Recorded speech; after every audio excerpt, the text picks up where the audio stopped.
नमस्कार किसान भाइयों, स्वागत है आपका चैनल एग्री आकाश पे।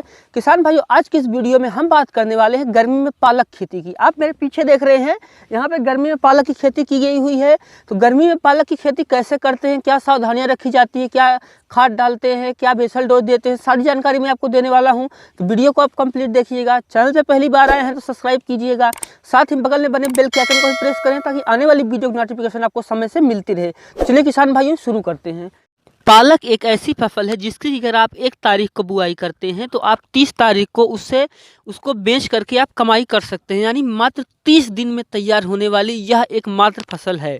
सबसे पहले हम बात करेंगे इसमें जलवायु की। इसके लिए जलवायु कैसा होना चाहिए, वातावरण यानी मौसम कैसा होना चाहिए। किसान भाइयों, पालक में अगर आप अच्छी उपज लेना चाहते हैं तो आपको जब बुआई करनी है उसमें थोड़ा नम तापमान होना चाहिए। यानी अगर बुआई के समय हम तापमान की बात करें तो हमें लगभग 10 से लेकर 30 डिग्री सेल्सियस तक का तापमान इसके लिए अच्छा होता है, क्योंकि जो पालक होती है वो एक पत्तियों वाली फसल होती है। तो उसके लिए एनवायरनमेंट का साफ होना बहुत ही ज़्यादा ज़रूरी होता है। किसान भाइयों, अब हम बात करते हैं कि हमें इसके लिए मिट्टी कैसे चाहिए। किसान भाइयों, पालक की खेती के लिए अच्छी जल निकास वाली चिकनी दोमट मिट्टी जो होती है वो काफ़ी बहुत ज़्यादा अच्छी मानी जाती है। लेकिन अगर आप किसी मिट्टी में से खेती करते हैं तो आप पालक की एक अच्छी खेती करके एक अच्छा मुनाफा ले सकते हैं। ध्यान रखना है आपको जो मिट्टी का पीएच मान होना चाहिए वो 6 से लेकर 7 के बीच का रहना चाहिए। और आप क्षारीय एवं लवणीय मिट्टी में से खेती ना करें, जिस मिट्टी में नमक ज़्यादा हो या जो ऊसर भूमि हो वैसी मिट्टियों में आप इससे खेती ना करें। साथ ही आप यह भी ध्यान रखें कि जहाँ भी इसकी खेती करने वाले वहाँ जल भराव ना होता हो। किसान भाइयों, अब हम बात करते हैं खेत की तैयारी की। हमें खेत की तैयारी कैसे करनी है।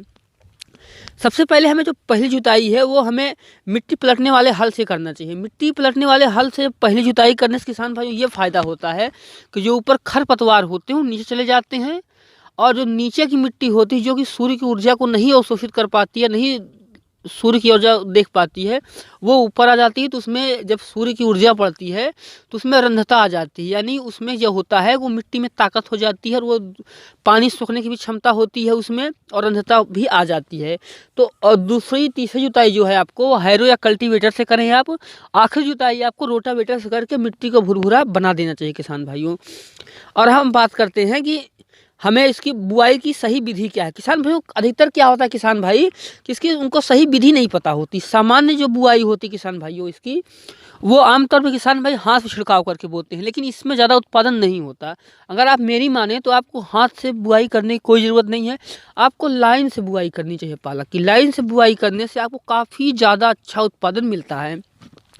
अब आपका सवाल एक और होगा कि अगर हम लाइन से इसकी बुआई करेंगे तो लाइन से लाइन की दूरी, पौधे से पौधे की दूरी क्या होगी, वो भी हम चलिए जान लेते हैं। किसान भाई, अगर हम इसकी बुआई लाइन से लाइन की करते हैं तो उस समय हमें जो पौधे से पौधे की दूरी रखनी है वो हमें 4 से 5 सेंटीमीटर की रखनी है, और जो लाइन से लाइन की दूरी रखनी है वो हमें 20 से 25 सेंटीमीटर की किसान भाई रखनी चाहिए।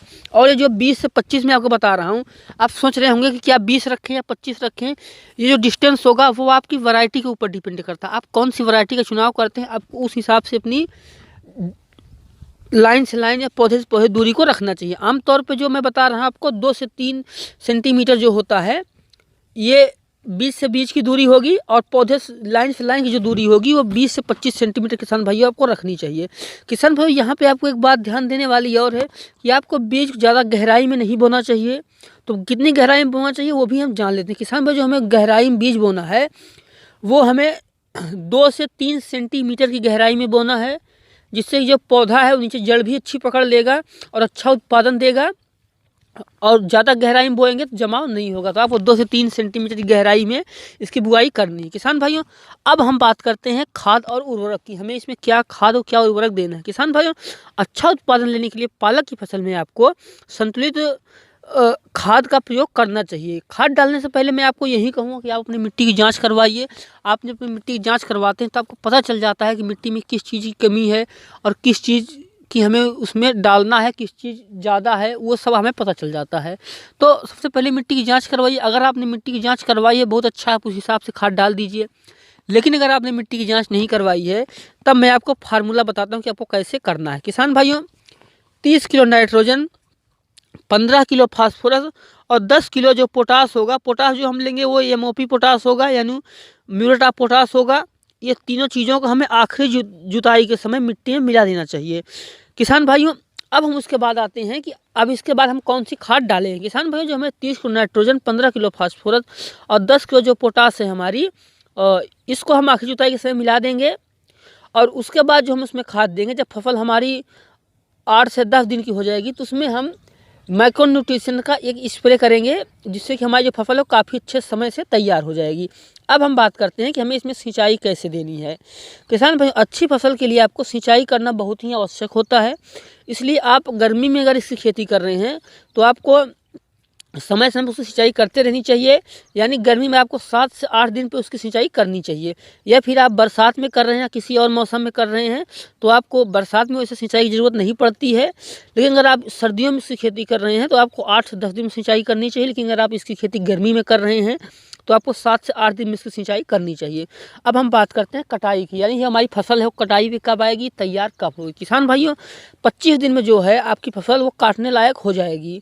यानी जब आपकी पत्तियां जो हैं वो 15 से 30 सेंटीमीटर उनकी लंबाई हो जाए, आप समझ लीजिए कि हमारी फसल जो है कटाई के लिए तैयार है। पहले हमें बड़े पौधों को काटना चाहिए और उनको नीचे से काटना चाहिए, जड़ को छोड़ करके। इससे क्या होगा कि आप उसमें नाइट्रोजन डालते रहेंगे और 5 से 6 बार कटाई करके एक अच्छा उत्पादन ले पाएंगे। यानी आप जो है वो फसल को बोएंगे एक बार और 5 से 6 बार कटाई करेंगे एक मामूली सी लागत लगा करके। यानी आप जो जैसा कि मैंने आपको थंबनेल में कहा था कि 1000 रुपये लगा करके 1 लाख रुपए बहुत ही आसानी से कमा सकते हैं। किसान भाइयों, उम्मीद करता हूँ ये वीडियो आपको अच्छा लगा होगा। अगर वीडियो आपको अच्छा लगा है तो लाइक कर दीजिए वीडियो को। अगर साथ ही एक बार चैनल पे पहली बार आए हैं तो सब्सक्राइब करने के साथ साथ बगल में बने बेल के आइकन को भी प्रेस करें, ताकि आने वाली वीडियो की नोटिफिकेशन आपको समय से मिलती रहे। वीडियो देखने के लिए आपका बहुत बहुत धन्यवाद।